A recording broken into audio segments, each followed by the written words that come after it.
من اللي يعرف انه عصر الحرية كانت في مصر. انت تعرف. ايوه نعرف وانت عارف وانت شايف بس خايف. تعرف انت في حكم مرسي كنت ممكن اجيب لي كرسي في اي شارع ملوى حسي، اقول ده ظلم في 100 ميدان. النهارده يا حاج ناشط لو يهينك اي ظابط افتكر من راح يغيثك. الحرية كانت زمان.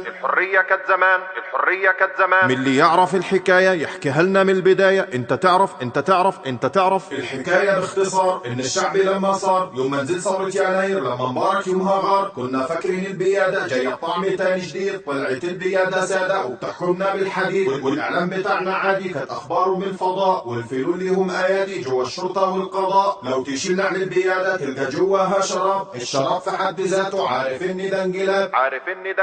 من اللي قال انه انقلاب، من اللي سرته حتى جاب. انت تعرف انت تخرس. اللي يخرس الجبان، اللي خايف من الميدان، اللي في عهد مرسي ساير والنهارده ملوش لسان، اللي ديله قد ايده ومسمي الاخوان خرفان، اللي سايب البلطجيه وبيشطر على النسوان. في البطاقه اسمه عنتر، في البياده اسمه حنان.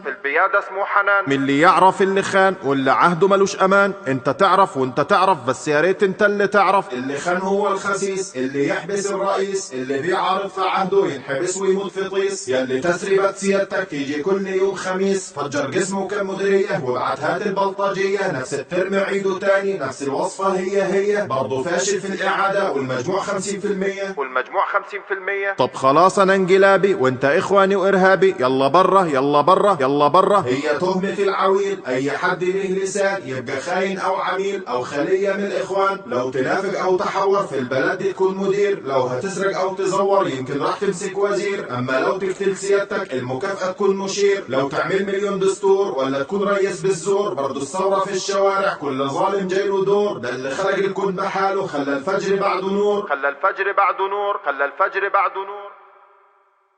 اللي يخرس الجبان، اللي خايف من الميدان، اللي في عهد مرسي ساير والنهارده ملوش لسان، اللي ديله قد ايده ومسمي الاخوان خرفان. بتكرشنا عشان خاطر سيسي.